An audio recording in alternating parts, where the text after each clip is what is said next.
Γεια σας παιδιά! Γεια! Σήμερα είμαι με τη Χρύσα.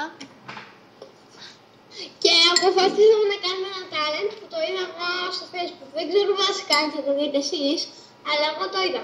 Λοιπόν, Φοβάμαι. παίρνουμε ένα ποτήρι νερό, το γεμίζουμε μέχρι τη μέση. Ωραία. Παίρνουμε ένα κουταλάκι. Βάζουμε μέσα αλάτι, αλλά όχι πολύ. Λίγο. Φοβάμαι ρε τι θα κάνω. Βάζουμε τόσο. Ορίστε. Και το ρίχνουμε μέσα στο ποτήρι με το νερό. Και τα ανακατεύουμε. Και ρίχνουμε άλλη μία φορά.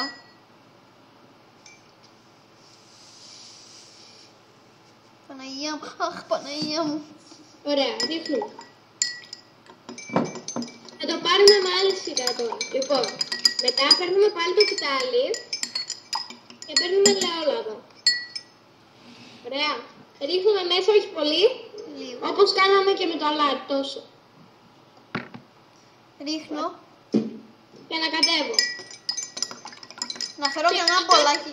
Μετά παίρνουμε το ίδιο κουτάλι, βάζουμε πάλι τόσο αλάτι όσο βάλαμε πριν. Ναι. Φοβάμαι τι θα δω. Ωραία. Ανακατεύουμε. Ωραία, να κατέβουμε. Ωραία.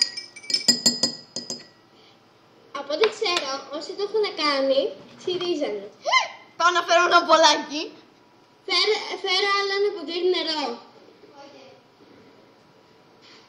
Εγώ φέρω ένα μπουκαλάκι. Νομίζω ότι το νερό Πολώνιο θα είναι καλύτερο από αυτό. Ξέρω εγώ έχω βίκος, ωραία. Λοιπόν. Ελευθερία, είσαι έτοιμη? Περίμενε. Μετά τι θα κάνουμε με το άλλο νερό?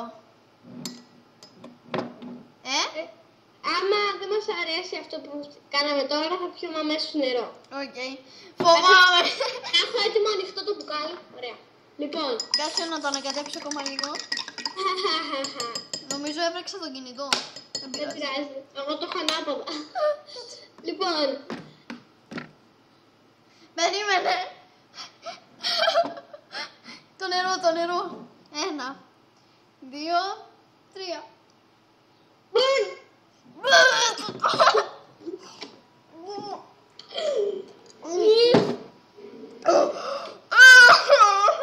Ωραία. Πρέπει να το πιούμε κανονικά όμως. Τι λες ρε, εγώ δεν το πιω. Όχι όλα. Το νερό Πολώνιο είναι καλύτερο από αυτό ρε μάνα. Τι. Λοιπόν. 1, 2, 3. Ήπια μια γουλιά. Το φτύξα στο νερό μου. Δεν πειράζει. Πρέπει να το καταπιείς. Εγώ το κατάπια. Κατάπια το μισό είναι καλό. Λοιπόν. Παιδιά, εγώ πιστεύω πως αυτό ήτανε. Και εγώ αυτό πιστεύω. Η Ελευθερία μπορεί να κάνει και άλλα τέτοια βίντεο, οπότε bye. Bye.